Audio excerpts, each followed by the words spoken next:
থেকে ১৫০০ বছর আগে বাংলাদেশ থেকে ৪৫০০ কিলোমিটার পশ্চিমে পয়গম্বর আদম আলাইহিস সালাতু ওয়াস সালামের জন্মের ৯৩১৩ বছর পরে পয়গম্বর ইব্রাহিম আলাইহিস সালাতু ওয়াস সালামের জন্মের ৩৫০০ বছর পরে মক্কা নগরীতে ২০ এপ্রিল ১২ রবিউল আউয়াল মতান্তরে ৮ রবিউল আউয়াল মতান্তরে ৯ রবিউল আউয়াল সোমবার দিন মক্কা নগরীতে সুবহে সাদিকের সময় আখিরি নবী শেষ নবী রহমাতুল লিল আলামিন জনাবে মুহাম্মদুর রাসূলুল্লাহ সাল্লাল্লাহু আলাইহি ওয়াসাল্লাম तमाम পৃথিবীটাকে উজালা করিয়া আমার নবী মক্কা নগরীতে আগমন করে।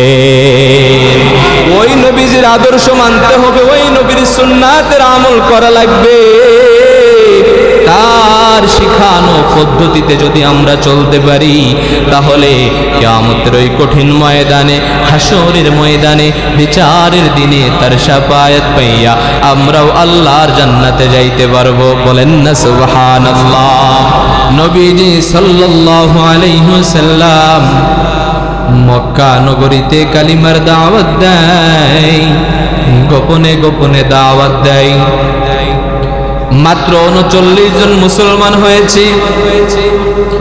আল্লাহ তাআলার কাছে নবীজি সাল্লাল্লাহু আলাইহি ওয়াসাল্লাম তাহাজ্জুদের নামাজ সমাপ্ত করিয়া ডেকে বলে, মালিক ৩৯ জন কালিমাওয়ালা মুসলমান হয়েছে। এই মক্কা নগরীতে ২ জন বেঈমান আছে, দামি দামি বেঈমান। একজনের নাম হলো আবু লাহাব, আর একজনের নাম হলো ওমর। হয়তোবা তুমি হেশামের বেটা আবু লাহাবকে ইসলামের জন্য কবুল করে নাও, নয়তোবা তুমি খাত্তাবের বেটা হযরত ওমরকে ইসলামের জন্য কবুল করে নাও। পড়েন সুবহানাল্লাহ। প্রথম নাম্বার যে ধাক্কাটা, নবীজি সাল্লাল্লাহু আলাইহি ওয়াসাল্লাম তাহাজ্জুদের নামাজ সমাপ্ত করিয়া আল্লাহ তাআলার কাছে দোয়া কবুল করতেছেন। নবীজির দোয়া কি কবুল হয় কি হয় না? নবীজির দোয়া কি ফেরত হয় নাকি? নবীজি সাল্লাল্লাহু আলাইহি ওয়াসাল্লাম দোয়া কবুল করতে দেরি হয়, কিন্তু আল্লাহ তাআলা কবুল করতে দেরি করেন না। হযরতে ওমর আল্লাহর নবী মুহাম্মদুর রাসূলুল্লাহ সাল্লাল্লাহু আলাইহি ওয়াসাল্লাম মালিককে ডাক দিয়ে কয়, মালিক হয়তোবা তুমি হেশামের বেটা আবু লাহাবকে কবুল করে নাও, না হলে তুমি খাত্তাবের বেটা ওমরকে ইসলামের জন্য কবুল করে নাও।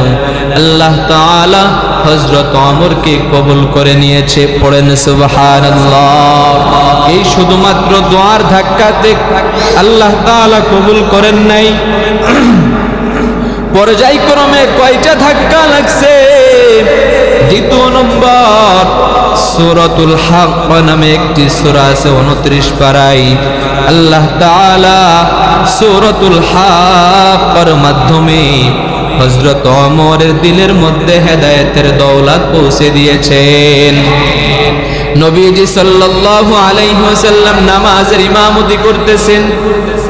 নামাজে দাঁড়ায়া দাঁড়ায়া নবীজি পড়েন, আল-হাক্কা মাল হাক্কা ওয়া মা আদরাকা মাল হাক্কা। বলেন না আল্লাহু আকবার।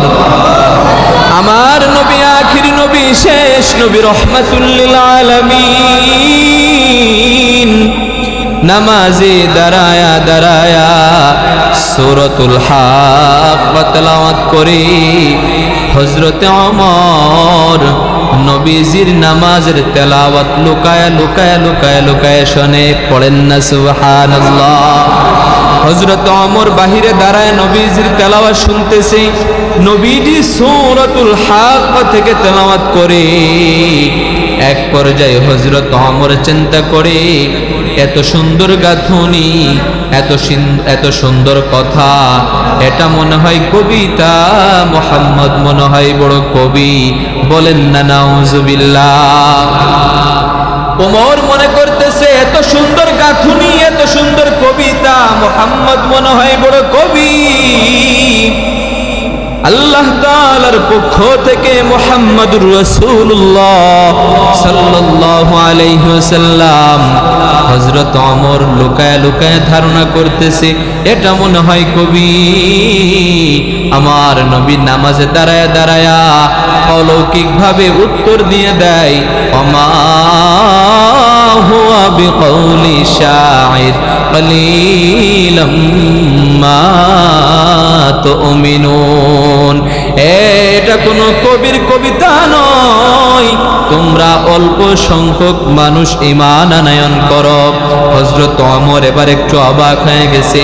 আমি পিছন থেকে দাঁড়ায়া দাঁড়ায়া লুকায়া লুকায়া আমি নিজে নিজে ধারণা করতেছি মুহাম্মদ মনে হয় কবি হয়ে গেছে, কিন্তু না না না, মুহাম্মদ কবি না, মুহাম্মদ আমার হৃদয়ের কথা পড়তে পারে। মুহাম্মদ কবি নয়, মুহাম্মদ হলো গণক, সে গণনা করতে পারে। বলেন না নাউজুবিল্লাহ। আল্লাহর নবী নামাজে দাঁড়ায় দাঁড়ায় উত্তর দিয়ে দেয়, ওমা হুয়া বিকৌলি কাহিন কলিলাম মা তুযাক্কারুন। এটা করো গণকের গণনা নয়, তোমরা অল্প সংখ্যক মানুষ ঈমান আনয়ন করো। হযরত ওমর এবার একটু অবাক হয়ে গেছি, কিরে আমি পিছন থেকে লুকায়া লুকায়া আমার হৃদয়ে যে ধারণাটা আসে এটা কেমনি মুহাম্মদ বুঝে, আর মুহাম্মদ আমাকে কোরআনের মাধ্যমে জবাব দিয়া দেয় এটা কোনো কবির কবিতা নয়, এটা কোনো গণকের গণনা নয়। আল্লাহর নবী মুহাম্মদুর রাসূলুল্লাহ সাল্লাল্লাহু আলাইহি ওয়াসাল্লাম পরের আয়াতে জবাব দিয়া বলেন, তানজিলুম মির রাব্বিল আলামিন। এটা হলো মহাগ্রন্থ, ঐশিয়াল কোরআন, হেদায়েতের পথ।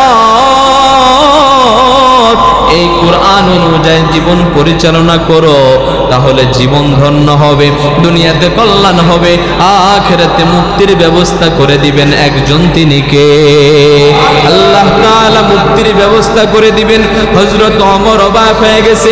আমি নিজে নিজে ধারণা করি কোরআন জবাব দিয়ে দেয়, না না, এটা তো সাধারণ কোনো মানুষ নয়।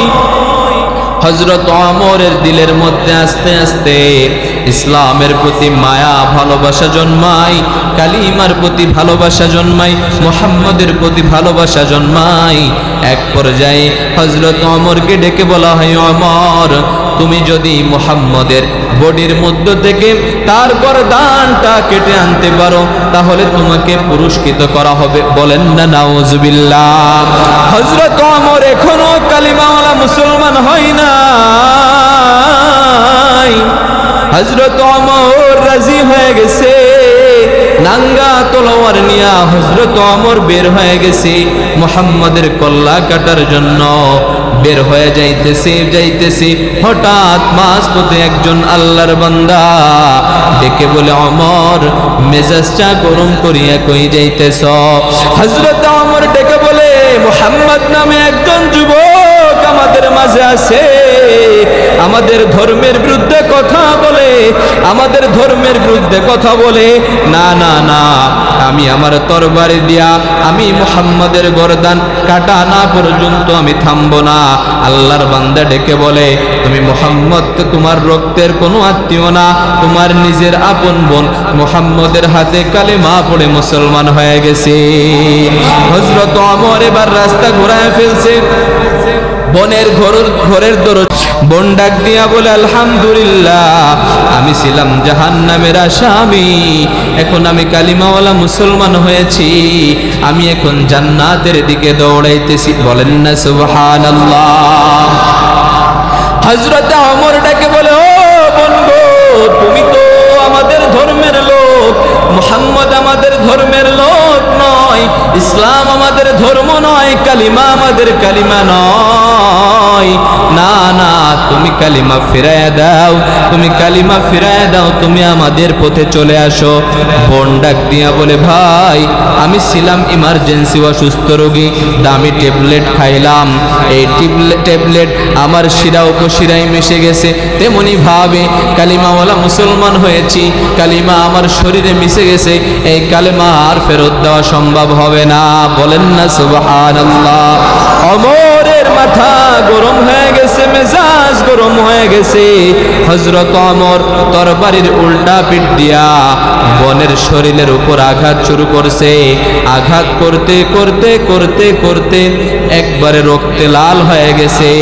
বোন এক পর্যায়ে ডেকে বলে, ভাই তুমি জানো এখানে আমার মা নাই, তুমি জানো এখানে আমার বাবা নাই, এখানে আমার অন্য কোনো ভাই নাই। যদি এখানে আমার মা থাকতো, বাবা থাকতো, একটা আঘাতও আমার গায়ে লাগতে দিত না। ভাই তুমি আমাকে আর মাইরো না। হযরত ওমরের দিলটা নরম হয়ে গেছে। ডেকে বলে, বোন ওই যে দেখা যায় কি বলো? বোন ডাক দিয়া বলে, ওইটাই তো মহাগ্রন্থ ঐশী আল কোরআন। বলেন না সুবহানাল্লাহ। হযরত ওমর বলে, আমি একটু ধরে দেখতে চাই। বোন বলে, না না না, তুমি কাফের, তুমি মুশরিক, না না তুমি ধরতে পারবা না, যাও তুমি পাক পবিত্র হয়ে আসো, গোসলখানায় চলিয়া যাও। হযরত ওমর পাক পবিত্র হয়ে আসার পর মহাগ্রন্থ ঐশী আল কোরআন খুলিয়া তেলাওয়াত করতেছে। আরবের মানুষ আরবি ভাষা বুঝে। আনজালনা আলাইকাল কুরআন লিতাশকা, তেলাওয়াত করে আর ডেকে বলে, এই কোরআনের তেলাওয়াতে তো সুন্দর, না জানি কোরআন ওয়ালা মদিনার নবী কত সুন্দর। এই কোরআনের তেলাওয়াতে তো সুন্দর, না জানি কোরআন ওয়ালা মদিনার নবী কত সুন্দর। অবন চলো, তুমি আমাকে নবীর কাছে নিয়ে চলো। বোনার ভগ্নিপতি হযরত ওমরকে নিয়ে রওনা করেছে। ওদিকে বসিয়া বসিয়া আমার নবী হযরত ওমরের জন্য মালিকের কাছে দোয়া করতেছে।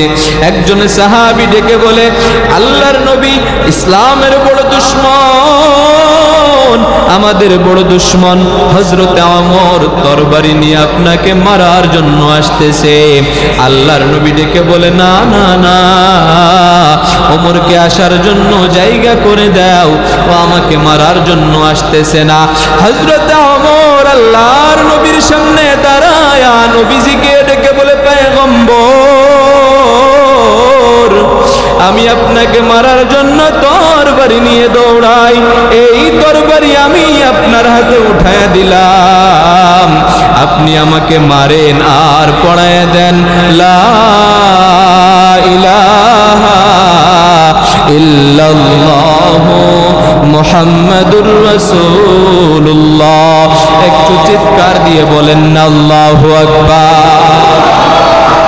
হযরত ওমর ডেকে বলে, ও মুহাম্মদ বলেন আমরা কি, যেই আপনি যেই কালিমার দাওয়াত দেন, যেই রবের দাওয়াত দেন, এই রব কি সত্য নাকি? বলে, হ্যাঁ এই রব সত্য। বলে, আমাদের ধর্ম সত্য নাকি? বলে, ধর্ম সত্য। কালিমা সত্য নাকি? বলে, কালিমা সত্য। তাহলে আজ থেকে আর গোপনে ইসলামের দাওয়াত হবে না, আজ থেকে দাওয়াত হবে মাঠে ময়দানে ওপেনে। বলেন না সুবহানাল্লাহ। ওমর এবার ময়দানে দাঁড়ায় দাঁড়ায় ডেকে বলে, কাফেরের গোষ্ঠী, বেঈমানের গোষ্ঠী, শুনে রাখ, এত সময় ছিলাম কাফের দলের সর্দার, এখন আমি কালিমাওয়ালা মুসলমান।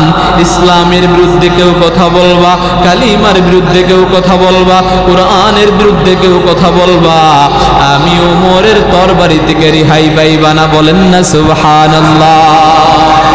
আল্লাহর নবী আদর্শ, তাকে মহব্বত করে তার কোরআন, তার কালিমা, তার আদর্শ, তার তরিকা মোতাবেক জীবন চালানোর জন্য এই যে ধাক্কা ধাক্কা ধাক্কা, প্রথমে দোয়ার ধাক্কা, পরবর্তীতে সূরাতুল হাক্কার তেলাওয়াতের মাধ্যমে, পরবর্তীতে সূরাতুত তাহার মাধ্যমে হযরত ওমরের জীবনের মোড় ঘুরে নবীজি সাল্লাল্লাহু আলাইহি ওয়াসাল্লামের এত প্রিয় হয়েছিল যে নবীজি সাল্লাল্লাহু আলাইহি ওয়াসাল্লামের এত প্রিয় হয়েছে, আল্লাহর নবী জনাবে মুহাম্মদুর রাসূলুল্লাহ সাল্লাল্লাহু আলাইহি ওয়াসাল্লাম তাকে ইসলামের দ্বিতীয় খলিফা বানিয়েছেন এবং দুনিয়াতেই ঘোষণা এসেছে, ওমর তুমি মরলেই তুমি জান্নাতবাসী। বলেন না সুবহানাল্লাহ। দুনিয়াতেই ঘোষণা এসে গিয়েছে। এখানে আমরা কয়জন আছি? আল্লাহ তাআলার পক্ষ থেকে আমাদের জন্য ঘোষণা এসেছে যে আমরা জান্নাতি। আছি নাকি এমন কেউ? আমরা কেউ জান্নাতি এ কথা কেউ বলতে পারি? আমরা আল্লাহ তাআলা যদি রহমত করেন, নবীজি যদি রহমত করেন, অনুগ্রহ দয়া করেন, তাহলে তার শাফায়াত পেয়ে হয়তোবা আমরা জান্নাতে যেতে পারি। তবে এই মুহূর্তে এখন বলার ক্ষমতা অধিকার আমাদের কারো নাই যে আমরা জান্নাতি। কিন্তু হযরত ওমর ছিলেন দুনিয়াতেই জান্নাতের সুসংবাদ প্রাপ্ত সাহাবী।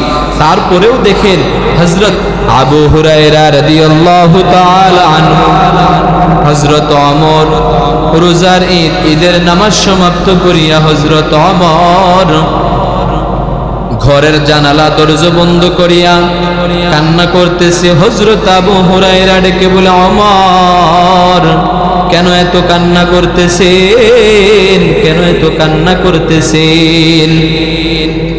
আজকে ঈদের দিন, খুশির দিন বলে জাহান্নামের ভয়ে কান্না করি। হযরত আবু হুরায়রা ডেকে বলে, দুনিয়াতে তো সুসংবাদ পেয়েছেন, মরলে আপনি জান্নাতে, তারপরেও কেন এত কান্না করেন? হযরত ওমর ডেকে বলে, ও আবু হুরায়রা, আল্লাহ তাআলা যদি কিয়ামতের ময়দানে, হাসরের ময়দানে, বিচারের দিনে আমি ওমরকে যদি ডেকে বলে, ওমর দুনিয়াতে আমি তোমাকে জান্নাতের সুসংবাদ দিয়েছি, বিনিময় তুমি আমার জন্য কি করেছো? আমি ওমর ওই দিন বলবো, আল্লাহ আমি আপনার জন্য নামাজ পড়েছি, রোজা রেখেছি, হজ করেছি, যাকাত দিয়েছি, অন্যান্য নেক আমল করেছি, ইবাদত করেছি, তাহাজ্জুদ নামাজ আদায় করেছি। আল্লাহ তাআলা যদি আমি ওমরের উপর বেজার হইয়া ডেকে বলে, ওমর তোমার নামাজ, তোমার রোজা, তোমার হজ, তোমার যাকাত, তোমার ইবাদত তুমি ফিরাইয়া নাও, বিনিময়ে আমার জান্নাত আমাকে দিয়া দাও, আমি ওই দিন সহ্য করতে পারবো না, এজন্য ওই জাহান্নামের ভয়ে আমি কান্না করতেছি।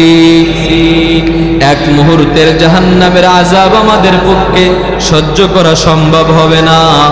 আমার নবী কেমন নবী? রহমাতুল লিল আলামিন হযরত আয়েশা রাদিয়াল্লাহু তাআলা আনহা আর আমার নবী হুজরার মধ্যে বসিয়া বসিয়া গল্প করতেছেন। নবীজি এক পর্যায়ে কান্না করতেছেন। আয়েশা ডাক দিয়া বলে, পয়গম্বর কেন কান্না করতেছেন? আমার নবী ডেকে বলে, উম্মতের চিন্তায় কান্না করি, হাসরের ময়দানে বিচারের দিনে আমার উম্মতের কি অবস্থা হবে, উম্মতের চিন্তায় কান্না করতেছি। আম্মা জান আয়েশা রাদিয়াল্লাহু তাআলা আনহা ডেকে বলে, হাসরের ময়দানে বিচারের দিনে হাজার হাজার নবীজির উম্মতেরা থাকবে, কোটি কোটি কোটি কোটি উম্মত থাকবে। সেই জায়গায় আপনি মুহাম্মদ আপনার উম্মতদেরকে কিভাবে চিনবেন? আমার নবী রাহমাতুল লিল আলামিন আয়েশাকে ডাক দিয়া বলে, আয়েশা জানো না হাজার হাজার উম্মত থাকবে ঠিক, কিন্তু আমি নবীর উম্মত পাঁচ বেলা নামাজ আদায় করার আগে সুন্দর করে ওযু বানায় নাই, আর এই ওযু করার জন্য আমার উম্মতের চেহারার মধ্যে কিয়ামতের দিন নূর চমকাইতে থাকবে, আর ওই নূর দেখিয়ে আমি আমার উম্মতদেরকে চিনব। কিন্তু আয়েশা জানো না আল্লাহ তাআলা আমাকে আদেশ করবে, পয়গম্বর আপনার উম্মতদেরকে ধরে ধরে আপনি জান্নাতের মধ্যে ঢুকায়া দেন। আমি তখন আমার উম্মতদেরকে ধরে ধরে জান্নাতের মধ্যে ঢুকাইতে থাকব, কিন্তু এক পর্যায়ে বাধা পড়ে যাবে। আল্লাহ তাআলার কাছে আমি ডেকে বলবো, মালিক এখনো তো আমার অনেক উম্মত বাকি আছে। আল্লাহ তাআলা সেই দিন আমাকে ডেকে বলে, এ মুহাম্মদ, হে আমার বন্ধু, দুনিয়াতে এরা আপনার উম্মত হিসেবে দুনিয়াতে গিয়েছে ঠিক, কিন্তু এরা আপনার আদর্শ মানে নাই, এরা আপনার সুন্নাত মানে নাই, এরা আপনার রবের কুরআন মানে নাই, রবের গোলামি করে নাই, এরা আপনার উম্মত হতে পারে না, এরা চিরস্থায়ী জাহান্নাম। বলেন না নাউজুবিল্লাহ। নবীজি সাল্লাল্লাহু আলাইহি ওয়াসাল্লাম, আমার নবী কেমন নবী, নবীর জন্য সাহাবায়ে কেরাম কেমন পাগল ছিল। মসজিদে নববীর মধ্যে আজান হয়, হাইয়া আলাস সালাহ হাইয়া আলাল ফালাহ। উহুদের ময়দানে যুদ্ধ চলতেছে, হযরত বেলাল আজান দেয়, বেলালের কানের মধ্যে একজন আওয়াজ দিছে, নবী আর উহুদের ময়দানে নাই। হযরত বেলাল আজান বন্ধ করিয়া উহুদের যুদ্ধের দিকে দৌড়ায়, বলে বেলাল কেন আজান বন্ধ করলাম? বলে যেই শহরে আমার নবী থাকবে না সেই শহরে আমি বেলালের কণ্ঠে আজান হবে না। সুবহানাল্লাহ। বেঈমানের গোষ্ঠীরা আওয়াজ দিয়েছে, নবী নাই। উহুদের ময়দানে নবীজি শহীদ হয়ে গিয়েছে। একজন আশিক রাসূল খেজুর গাছে পানি দিতেছে, আর যখন কানের মধ্যে আওয়াজ লাগছে নবী নাই, সঙ্গে সঙ্গে ওই আশিক রাসূল তার চোখ দুইটা উঠায় ফেলছে। ডেকে বলা হলো, কেন চোখ দুইটা উঠায় ফেলেছো? ডেকে বলে, যেই চোখ দিয়ে আমি আমার নবীকে দেখতে পারবো না সেই চোখ রেখে আমার লাভ কি? বলেন না সুবহানাল্লাহ। নবীজির আরেকজন সাহাবী হযরত হানজালা, হযরত হানজালা রাদিয়াল্লাহু তাআলা আনহু, বাসর ঘর, বিবাহের রাত, প্রথম বিবাহের রাত। হযরতে হানজালা বাসর ঘরে গোসল ফরজ হয়ে গেছে, গোসল করার জন্য গোসল ঘরে হযরত হানজালার কানের মধ্যে আওয়াজ জাগছে, এ হানজালা, তোমার নবী উহুদের ময়দানে শহীদ হয়ে গেছে। হযরত হানজালা বিবিকে ডাক দিয়ে কয়, বিবি কাপড় নাও, তরবারি দাও, আমি আমার নবীজির জন্য যুদ্ধ করতে যাব। বলে, না না, আজকে আপনার বাসর রাত যাইতে পারবেন না। বলে, যদি আমার নবী না থাকে দুনিয়ার আমার আর কিচ্ছু আমি চাই না।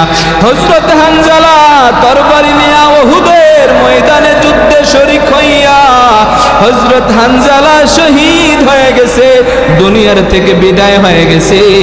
নবীজি সাল্লাল্লাহু আলাইহি ওয়াসাল্লাম হযরত আলী সহ অন্যান্য সাহাবীর সহযোগিতায় একটি পাথরের উপর বসছে।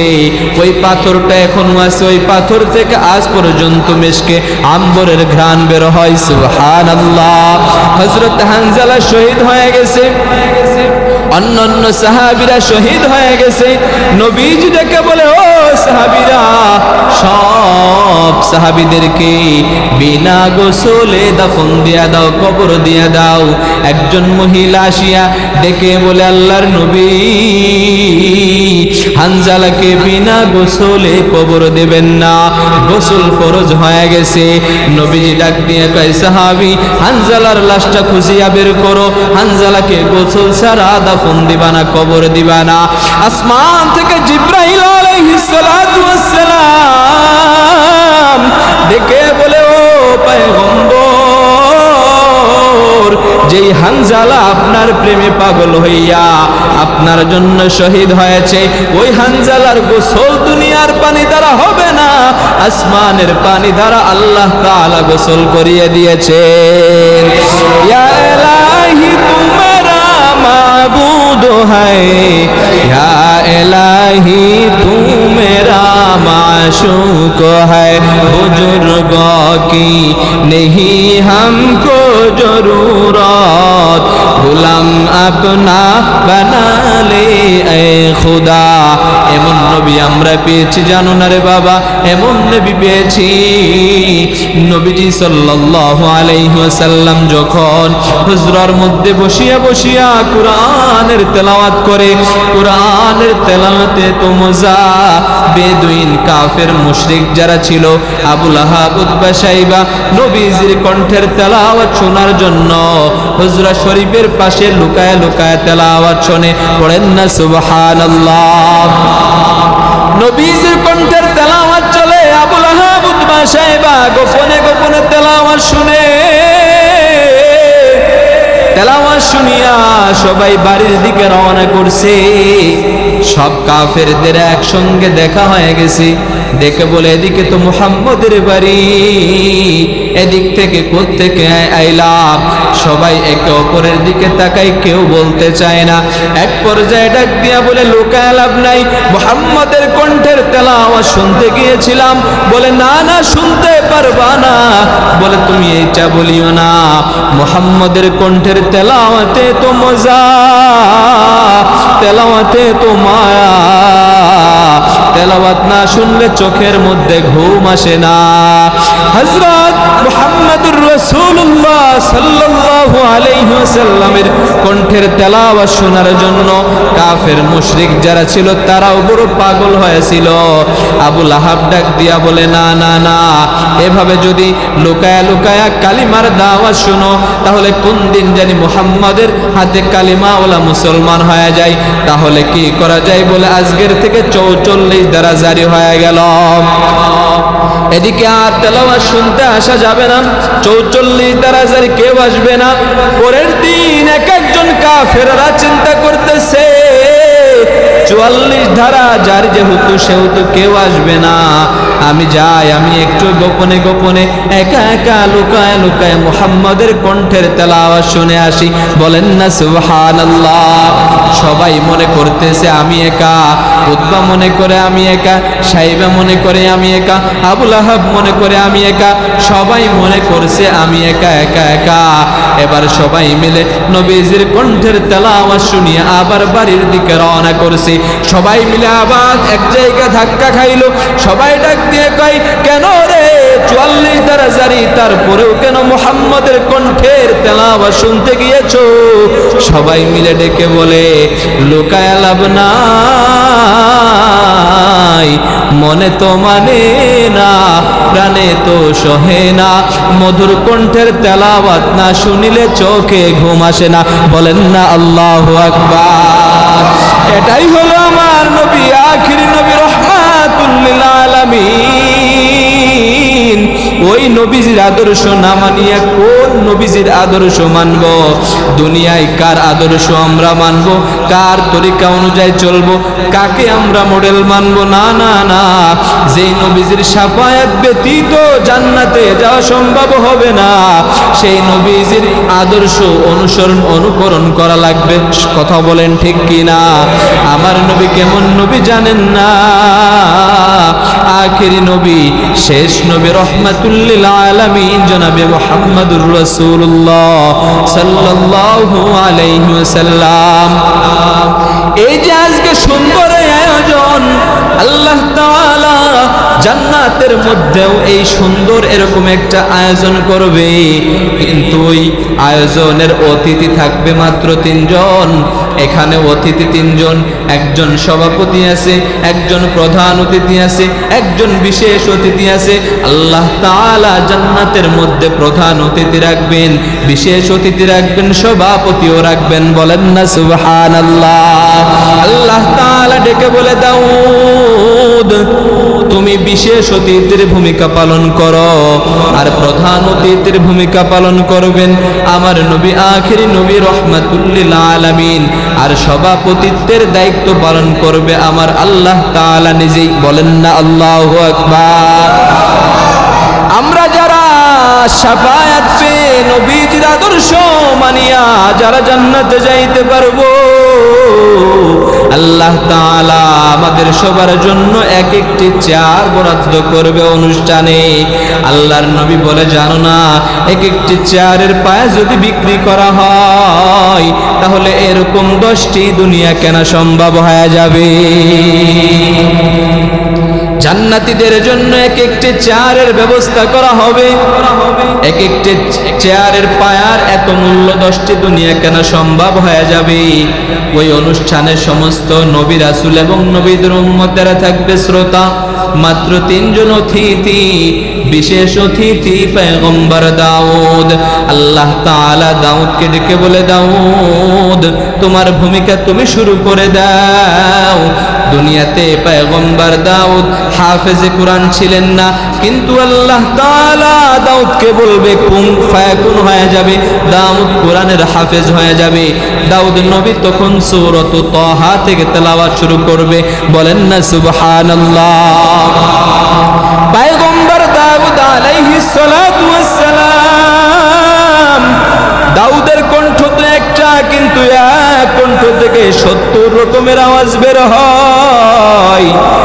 দাউদ নবী যখন পাহাড়ের চূড়ায় বসিয়া বসিয়া জাবুর কিতাব তেলাওয়াত করে, আসমানে ডানা মেলে মেলে পাখিরা উড়তে থাকে। দাউদ নবীর কণ্ঠের তেলাওয়াতে এত মায়া, পাখিরা পর্যন্ত জমিনে এলান করে। বলেন না সুবহানাল্লাহ।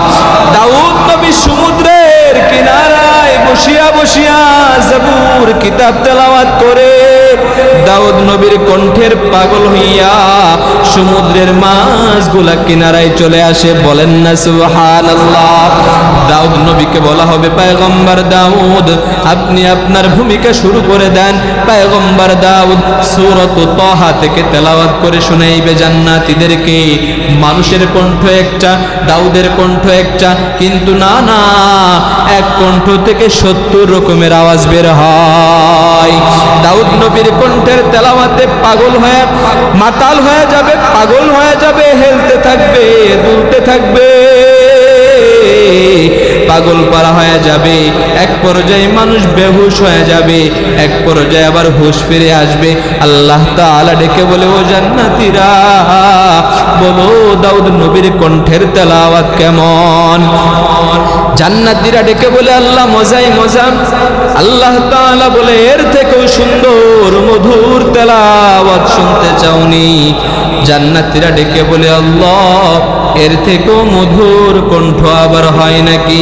আল্লাহ তাআলা বলবে, জানো না, ওয়ামা আরসালনাকা ইল্লা রাহমাতাল লিল আলামিন। যেই নবীকে আমি গোটা জগৎবাসীর জন্য রহমত বানায় পাঠাইলাম, যেই নবী না হইলে চন্দ্র হইতো না, সূর্য হইতো না, দুনিয়া হইতো না, ওই নবীর কণ্ঠের তেলাওয়াত তোমরা শুনতে চাওনি? বলেন না সুবহানাল্লাহ। আল্লাহ তাআলা অনুমতি দিবেন, নবীজি তার কণ্ঠে সূরাত ইয়াসিন থেকে তেলাওয়াত করে শুনাইবেন। ইয়াসিন ওয়াল কুরআনিল হাকীম। আল্লাহর নবীর কণ্ঠে সূরাত ইয়াসিন তেলাওয়াত শুনিয়া জান্নাতবাসীরা মুখরিত হয়ে যায়, হেলতে থাকবে, দুলতে থাকবে, পাগল পারা হয়ে যাবে, পাগল পারা হয়ে যাবে। এক পর্যায়ে বেহুশ হয়ে জান্নাতের মধ্যে পড়ে যাবে। হাজার হাজার বছর পর হুঁশ ফিরে আসবে। আল্লাহ তাআলা ডেকে বলে, ও জান্নাতীরা বলো আমার নবীর কণ্ঠের তেলাওয়াত কেমন লাগলো? জান্নাতীরা বলে, আল্লাহ এই নবীর তেলাওয়াত শোনার জন্যই তো দুনিয়াতে তার আদর্শ মেনেছি, তার সুন্নাতের আমল করেছি, তার শিখানো পদ্ধতিতে পথে চলেছি, এজন্যই তো তার কণ্ঠের তেলাওয়াত শুনতে পেরেছি। এত মজার কণ্ঠের তেলাওয়াত আর কখনো শুনি নাই। বলেন না সুবহানাল্লাহ। আল্লাহ তাআলা ডেকে বলে, এর থেকেও মধুর কণ্ঠের তেলাওয়াত শুনবানি? জান্নাতীরা ডেকে বলে আল্লাহ, নবীর থেকেও সুন্দর কণ্ঠের তেলাওয়াত আবার হয় নাকি? আল্লাহ তাআলা ডেকে বলে জান্নাতীরা,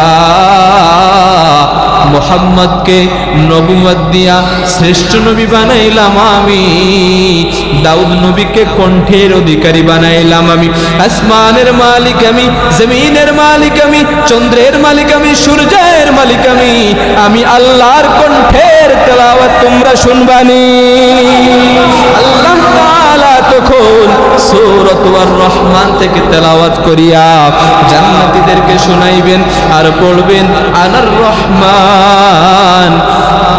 দুনিয়াতে আমরা পড়ি আর রহমান, দয়াময় আল্লাহ, আল্লামাল কুরআন, যিনি কোরআন শিক্ষা দিয়েছেন, খালাকাল ইনসান, যিনি মানুষকে সৃষ্টি করেছেন। আল্লাহ তাআলা জান্নাতের মধ্যে সেই দিন ভিন্ন ভঙ্গিমায় পড়বেন, আনার রহমান, আমি হলাম নিজেই রহমান। দুনিয়াতে যদি আমরা আল্লাহ তাআলার গোলামি করতে পারি, তার হুকুম অনুযায়ী চলতে পারি, কোরআন মোতাবেক জীবন পরিচালনা করতে পারি, নবীজি সাল্লাল্লাহু আলাইহি ওয়াসাল্লামের আদর্শ মেনে চলতে পারি, তাহলে আল্লাহ তাআলা আমাদেরকে ওই জান্নাতে একটা চেয়ার দিবেন।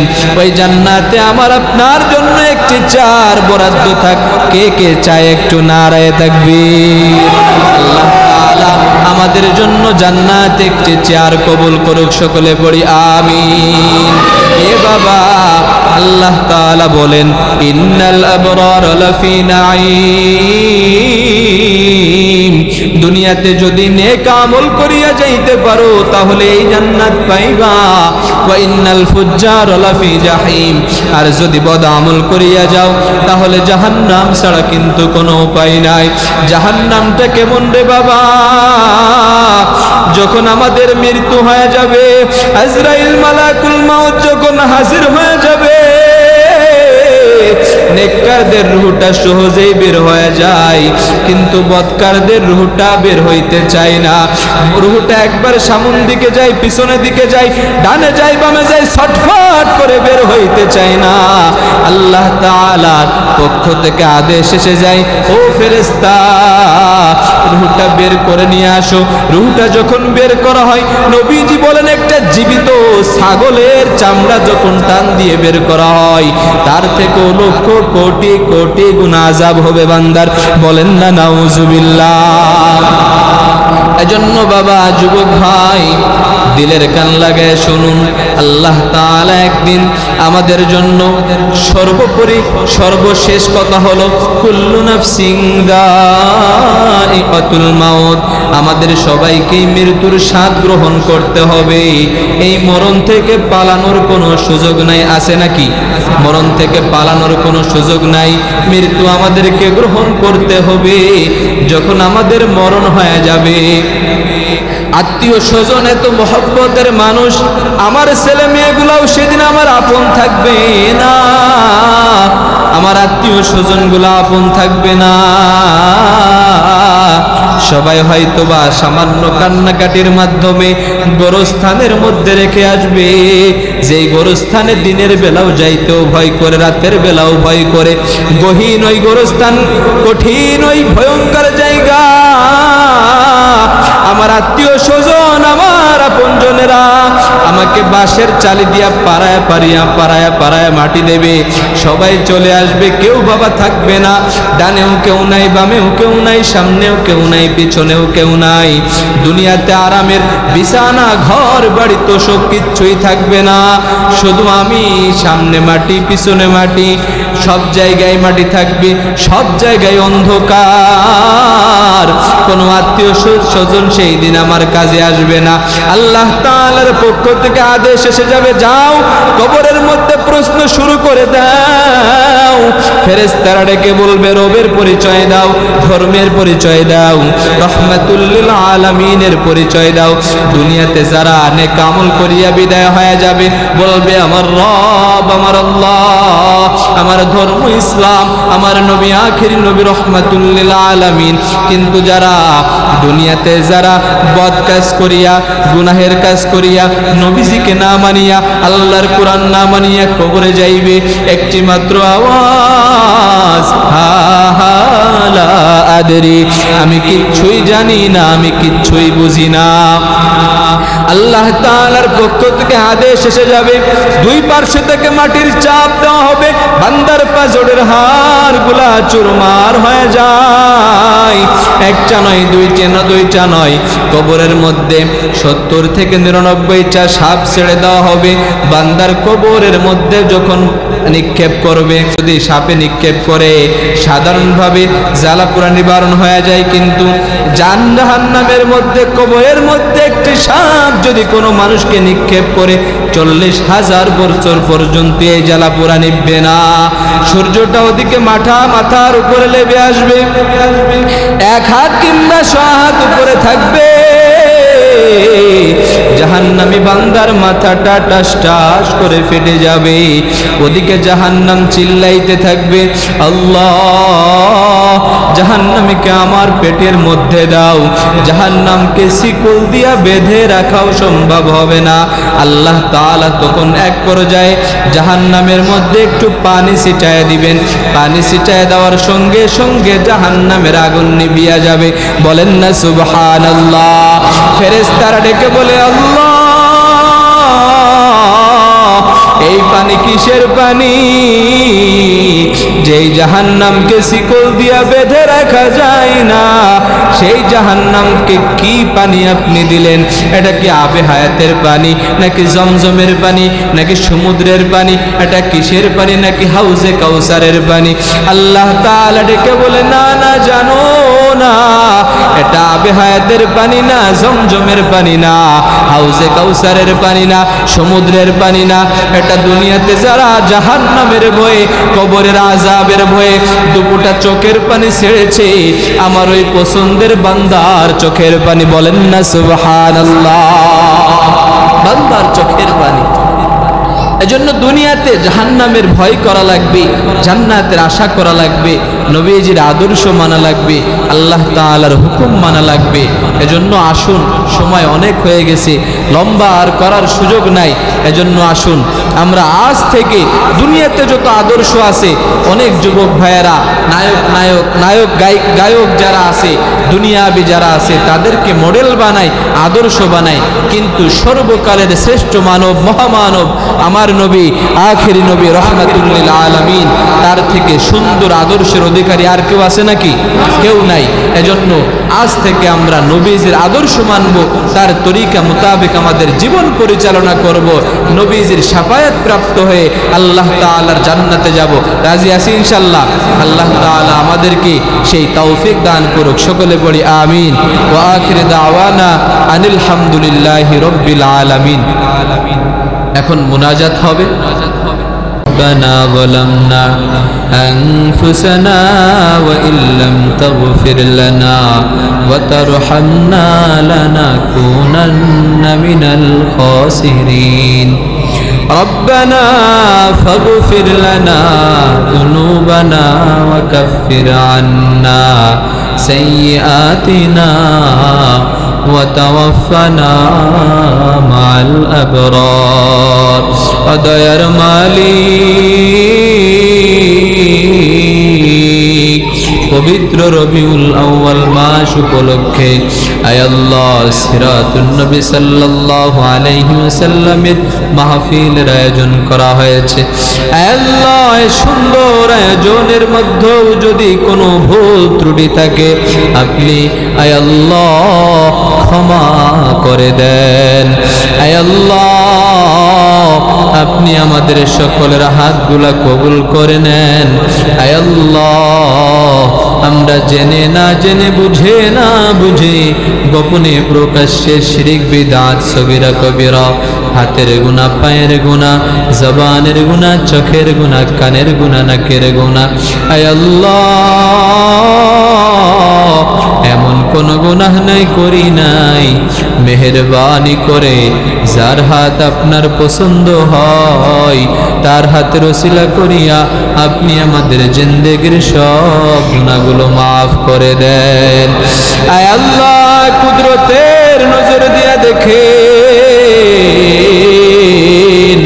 অনেক যুবক ভাই হাত উঠাইলো, মাসুম বাচ্চারা হাত উঠাইলো, আল্লাহ চুল পাকা দাড়ি পাকা মুরব্বী বাবারা হাত উঠাইলো, কোরআনের হাফেজরা হাত উঠাইলো। আয় আল্লাহ জানি না কার জনম দুঃখিনী মা নাই, কার জানি বাবা নাই, দাদা নাই, দাদি নাই, নানা নাই, নানি নাই, আত্মীয় স্বজন পাড়া প্রতিবেশী আল্লাহ চিরবিদায় নিয়ে চলে গেছে। আয় আল্লাহ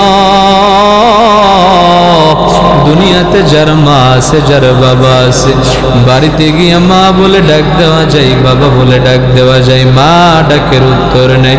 কিন্তু যেই কপাল পোড়া এতিমের মা নাই, যেই এতিমের বাবা নাই, মাকে মা বলে ডাক দিতে পারে না, বাবাকে বাবা বলে ডাক দিতে পারে না। আয় আল্লাহ মেহেরবানি করে 1 মিনিটের মধ্যে বিভিন্ন দেশের খবর নেওয়া যায়, কিন্তু মাত্র 3.5 হাত মাটির নিচে কি হয় জানি না। মেহেরবানি করে আয় আল্লাহ যারা কবরবাসী হয়ে গেছে সকল কবরবাসীর আযাব আপনি মাফ করে দেন। আয় আল্লাহ সমস্ত কবরবাসীর আযাব আপনি মাফ করে দেন, কবরগুলা জান্নাতের বাগান বানায় দেন। আয় আল্লাহ আমরাও তো কবর পথের যাত্রী, কোন দিন জানি আজরাইল সামনে দাঁড়ায়া যায়, কোন দিন জানি মালাকুল মাউত সামনে দাঁড়ায়া যায়, রূহটা হয়তো বা বের হইতে চাইবে না, সামন দিকে যাইবে, পিছন দিকে যাইবে, ছুটাছুটি করবে। আয় আল্লাহ এমন কোন গুনাহ নাই করি নাই রে মালিক, আমরাও তো কবর পথের যাত্রী, আমাদেরকেও তো মৃত্যুর স্বাদ গ্রহণ করতে হবে। মেহেরবানি করে আমাদের গুনাহের দিকে না তাকায়া আপনার রহমত বরকত দ্বারা আমাদেরকে পাক পবিত্র বানায় দেন। আল্লাহ আপনার কাছে তওবার নিয়তে হাত উঠাইলাম, ইতিপূর্বে যে গুনাহ করেছি আল্লাহ আর গুনাহ করব না, আর নামাজ ছাড়বো না, মিথ্যা কথা বলবো না, পরনিন্দা পর সমালোচনা গিবত শিকায়ত অহংকারী তাকাব্বুরি করব না। মেহেরবানি করে আপনি আমাদের তওবা কবুল করে নেন। হে জীবনে না করিলাম বন্দেগি, গুনাহ করে কাটাইলাম জিন্দেগি, গুনাহ করে কাটাইলাম জিন্দেগি। তওবা করে আবার তওবা ভাঙ্গিলাম, অবশেষে খাঁটি তওবা করিলাম, অবশেষে খাঁটি তওবা করিলাম। গো মালিক গুনাহ করতে করতে আমাদের হাত নাপাক হয়ে গেছে, পা নাপাক হয়ে গেছে, জবানটা নাপাক হয়ে গেছে, মেহেরবানি করে আমাদের গুনাহের দিকে না তাকায়া আপনার রহমত বরকত দ্বারা আমাদেরকে পাক পবিত্র বানায় দেন। আল্লাহ এই সুন্দর আয়োজন কবুল করে নেন। আল্লাহ আপনি আমাদেরকে 5 ওয়াক্ত নামাজিওয়ালা বানায় দেন, আপনার হুকুম অনুযায়ী জীবন চালানোর তৌফিক দান করে দেন। নবীজি সাল্লাল্লাহু আলাইহি ওয়াসাল্লামের আদর্শ মোতাবেক জীবন পরিচালনা করার তৌফিক দান করে দেন। আয় আল্লাহ আপনি আমাদের সকলের হাজত কবুল করে নেন। আল্লাহ আমাদের মধ্যে অনেকেই অসুস্থ, দোয়া চেয়েছে সুস্থতা দান করে দেন। আল্লাহ আমাদের আব্বাস অসুস্থ, দোয়া চেয়েছে সুস্থতা দান করে দেন। আল্লাহ আমাদের সভাপতি মহোদয় কামাল বা অসুস্থ, সুস্থতা দান করে দেন। আরো অনেকেই দোয়া চেয়েছে, আল্লাহ সকলকে আপনি শেফায়ে আজলা কামিলা কুল্লিয়া নসিব করিয়ে দেন। আয় আল্লাহ সকলকে আপনি পাঁচ ওয়াক্ত নামাজিওয়ালা বানায় দেন, মা বোনদেরকে পর্দানিশী বানায় দেন, আবেদা সালেহা জাহেদা বানায় দেন। আয় আল্লাহ আপনি আমাদের সকলের হাতগুলা কবুল করে নেন। আয় আল্লাহ খাঁটি মুসলমান না বানায়া গহীন অন্ধকার কবরে ডাক দিয়েন না, খাঁটি মুসলমান হিসাবে কবুল করে নেন। মা বাবার খিদমত করার তৌফিক দান করে দেন। আল্লাহ আপনি আমাদের মসজিদকে কবুল করে নেন, গ্রামবাসীকে কবুল করে নেন। মসজিদে যা কিছু প্রয়োজন আপনি গাইবে খাজানার থেকে ব্যবস্থা করে দেন। এ সুন্দর আয়োজনে যারা বুদ্ধি দিয়া, পরামর্শ দিয়া, শ্রম দিয়া, অর্থ দিয়া যারা সহযোগিতা করেছে, আল্লাহ সকলের মনের নেক আশা পূরণ করে দেন। মা বাবার দোয়া, মুরব্বীদের দোয়া নিয়ে চলার তৌফিক দান করে দেন। মা বাবার মহব্বতে সকলেই পড়ি রব্বির হামহুমা কামা রব্বায়ানি সগীরা, রব্বির হামহুমা কামা রব্বায়ানি সগীরা। ওয়া সাল্লাল্লাহু তাআলা আলা খাইরি খালকিহি নূরি আরশিহি মুহাম্মাদিন ওয়া আলিহি ওয়া আসহাবিহি আজমাইন। আমিন আমিন আমিন বিরহমাতিকা ইয়া আরহামার রাহিমিন।